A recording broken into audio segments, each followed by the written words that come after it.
just got this feeling. You don't say what you mean. I just hate this feeling, but I can't fight this feeling. I can't fight this feeling no more. Je me souviens longtemps, une jeune dame venait de la France. Elle y a passé presque toute sa vie, programme scolaire français, étudié là-bas, vécu là-bas pendant un temps. Ensuite, elle a décidé de rentrer en Afrique, dans son pays natal, pour aller y vivre, y travailler. Arrivée dans son pays natal, elle a été engagée par une entreprise de médias, je crois. Entreprise médias où il y avait section télévision, section radio et tout le bazar. Elle a commencé à travailler. Évidemment, comme vous savez, pour beaucoup d'Africains qui vivent à l'étranger, dans un pays étranger, surtout en France, hein, on rentre en Afrique avec un accent de Jean-Luc Mélenchon et tout ça. Elle a eu cette tendance de surplomber sur les autres. Elle avait ce complexe de supériorité clair et évident, en tout cas par rapport à toutes ces jeunes dames qui travaillaient dans la boîte avant elle. Son supérieur principal était en train de faire un exposé en public quand elle a commis quelques erreurs d'écriture. Cette fille, ouvertement devant tout le monde, elle a voulu corriger. Ah non, excusez, là, je crois qu'il y a erreur là-bas. C'est T, c'est pas S. La dame a regardé, elle a dit pardon. Elle a dit T, c'est pas S. Je crois qu'il y a erreur. Tout le monde regardait dans la salle où il y avait plus de 100 personnes. Quelques jours plus tard, pendant qu'elle essayait de faire des corrections de certaines histoires, une tâche qui ne lui était même pas attribuée, elle a essayé de corriger ici, corriger là-bas. Je pense que voilà, dans d'autres boîtes, c'est comme ça qu'on travaille. Il y a un système qui, voilà, qu'on peut poursuivre. Je pense pas que notre modus operandi c'est parfait. On peut travailler différemment. Les suggestions qu'elle avait étaient bonnes. Ok, c'était pas mauvais. C'était des choses qu'on pouvait carrément évaluer et probablement utiliser de manière productive. Mais malheureusement, ça lui a coûté son job. Quelques temps plus tard, son chef a dit merci, vous étiez en période de probation, je pense que on va s'arrêter là. Elle a perdu son boulot. Et ça, c'est une personne que je connais personnellement. Ne surplombez jamais le mec. Vous voulez devenir puissant dans la vie, les amis, je sais que c'est important. Vous voulez faire des impacts, vous voulez être présent, difficile à ignorer. Ne surplombez jamais le maître. Peu importe où vous allez quelque part, vous trouvez quelqu'un qui est supérieur à vous. Et vous avez les compétences claires. Vous en avez plus que la personne. N'essayez jamais de les déployer sur toutes ces valeurs. Ne le faites pas. Ce n'est pas intelligent. Généralement, les gens vous disent, ah non, elle est jalouse de moi, le supérieur est jaloux. Non, elle est peut-être jalouse de toi, mais toi, tu es bête. Si tu as compris qu'elle est jalouse de toi, pourquoi tu ne te mets pas en position de garder ton boulot? Tu es bête parce que tu as perdu un boulot. Tu es bête parce que tu as perdu une opportunité. Tu aurais pu rester calmement, travailler normalement, t'humilier, faire semblant et arriver à un niveau, peut-être, je sais pas, international et tout le bazar. Je connais une personne, par contre, qui savait comment manipuler les gens. Il était très intelligent, très doué, très malicieux surtout. Et venait à chaque fois qu'il avait des idées, des pensées, au lieu de dire non, faisons ça comme ça, il dirait chef, votre idée est bien, mais est-ce que vous pensez pas que si on y rajoutait cet élément, ça changerait les choses complètement et tout le monde percevrait? En tout cas, moi je suis d'accord avec vous en disant ça. Est-ce que vous pensez pas que si on y rajoutait ceci et cela, ça changerait les choses? Le chef dirait oui, évidemment, c'est une très bonne. Oui, chef, voilà,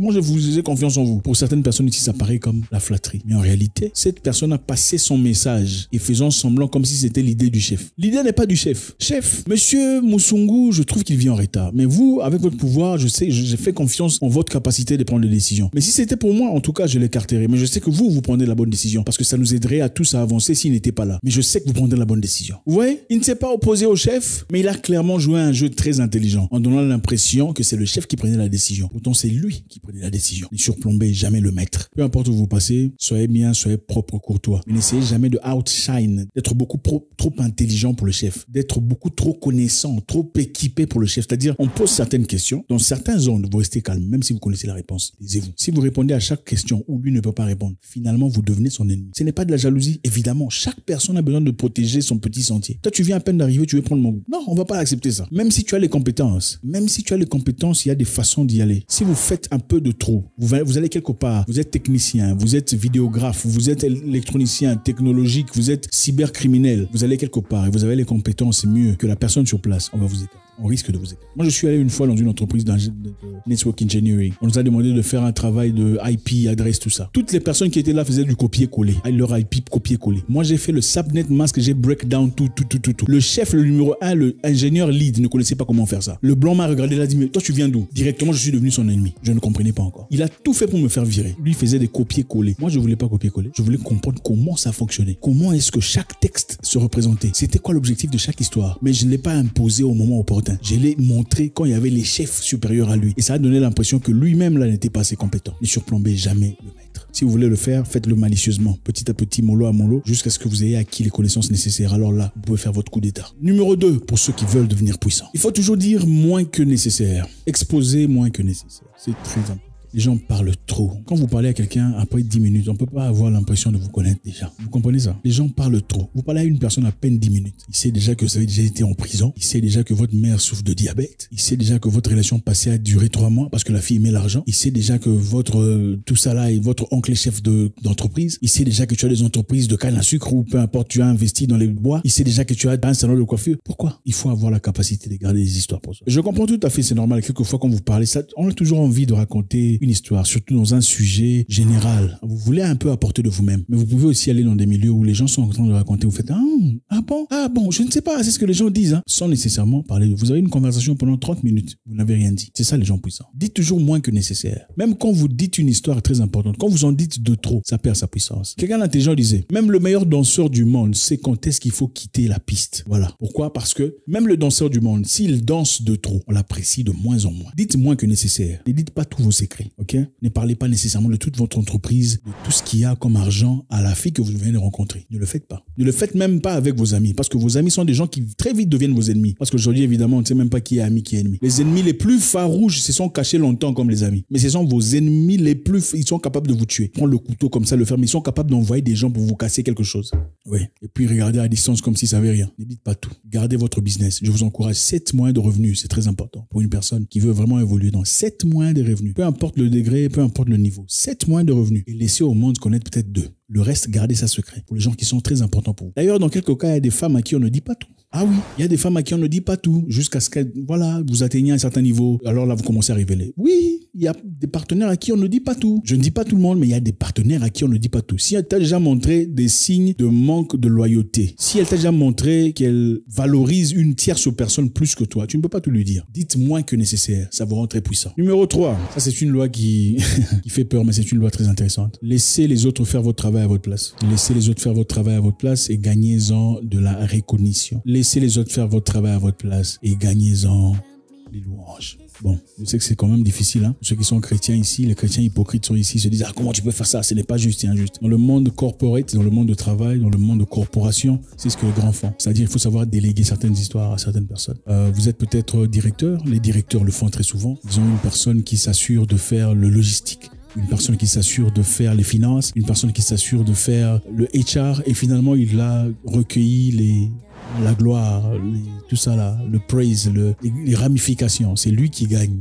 Permet à ce que certaines personnes font un travail peut-être dur, mais en final, c'est lui qui gagne. Bon, c'est quand même pas pour tout le monde, hein, mais c'est ça le monde dans lequel on vit. Dans ce monde, aussitôt qu'on dormira, on se lèvera, il y aura des gens qui font du mal à d'autres. Mais non, vous choisissez d'être qui? Vous voulez être celui qui subit les conséquences. Vous n'êtes pas obligé de faire du mal, mais vous pouvez faire tout ce qui est à votre position pendant que vous y êtes temporairement pour avancer et évoluer. Pour finir, je me souviens une fois, il y a une personne qui était venue dans une entreprise où je travaillais. Arrivé là, il était venu pour changer la donne, en tout cas changer le système, parce qu'on travaillait d'une certaine façon qui ne bénéficiait pas essentiellement à l'entreprise. On faisait des pertes, il y avait un peu trop de corruption par-ci par-là. Il est venu, il a voulu changer tout le département directement. Il a changé de position la personne directrice, il a renvoyé une personne qui était chargée de médias, et il a renvoyé une tierce personne, il a voulu changer tout le monde. Et la finalité, c'était quoi? Tous les employés ont refusé de travailler. C'était quelqu'un de puissant, très puissant. Tout le monde a refusé de travailler. Finalement, au lieu de guérir ce qui gangrénait l'entreprise, c'est lui qui est devenu le cancer de l'entreprise. Donc, quand vous allez quelque part en position de pouvoir, n'essayez pas d'échanger tout directement. Vous allez dans une maison et le désordre. Vous venez à peine d'arriver. N'essayez pas de crier sur tout le monde, sur tout ce qui se passe, sur tout ce qui se fait, sur tout ce que tout le monde dit. Ne faites pas ça. Oh, toi, tu reviens en retard. Oh, toi, tout ça.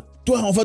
Warning. Ne faites pas ça. Même si vous avez raison. Les humains viennent toujours en retard. Les humains ne sont jamais parfaits. Oh, désormais, celui qui fait ça, je coupe ça. Celui qui fait ça. La finalité, ce sera quoi? Tout le monde sera fatigué. Et tout le monde se réunira contre toi. Et quand on se réunira contre toi, ça sera très difficile. Ils seront certainement en position de force. N'essayez pas d'échanger les choses trop vite. Si vous voulez changer, changez une chose à la fois. Bon, les amis, désormais, on ne fera plus ça comme ça. On fera ça d'une autre manière. Il faudra faire un rapport par ici à partir de 15h. Ah, ok, d'accord. Tout le monde va en parler. Ah, vous avez entendu parler du changement. Le changement, c'est désormais, il faut changer ça. C'est à 15h qu'il faut faire ça. Tout le monde, il faut arriver à 14h. Ah, ok.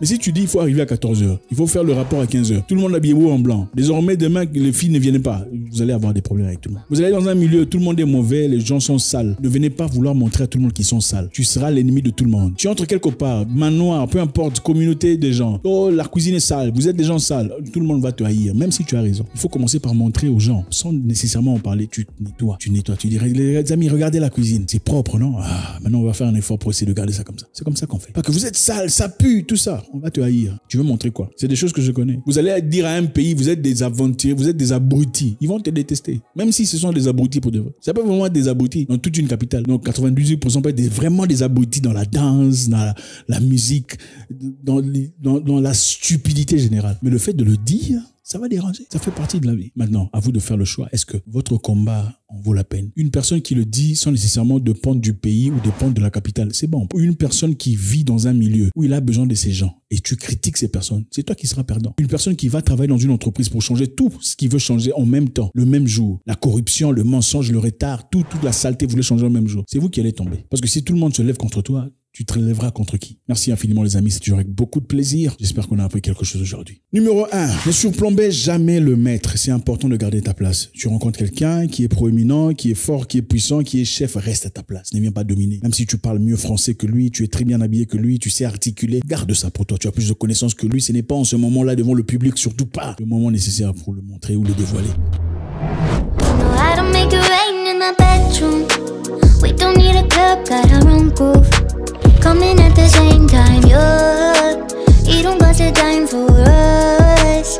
Want me make it rain in the bedroom. Numéro 2, il faut toujours dire moins que nécessaire. C'est important, il faut garder le mystère. Le monde ne doit pas tout comprendre sur toi. Sinon, tu deviens personne. En fait, les gens ne respectent que ce qu'ils ne comprennent pas. Quand on te comprend, on ne te respecte plus. Voilà.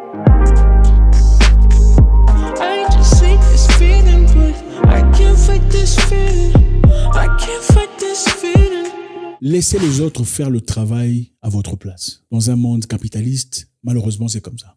Ce n'est pas toujours génial à entendre. Mais si on doit l'appliquer sur vous, vaut mieux que ce soit vous qui l'appliquez qu'on l'applique sur vous. Faites attention.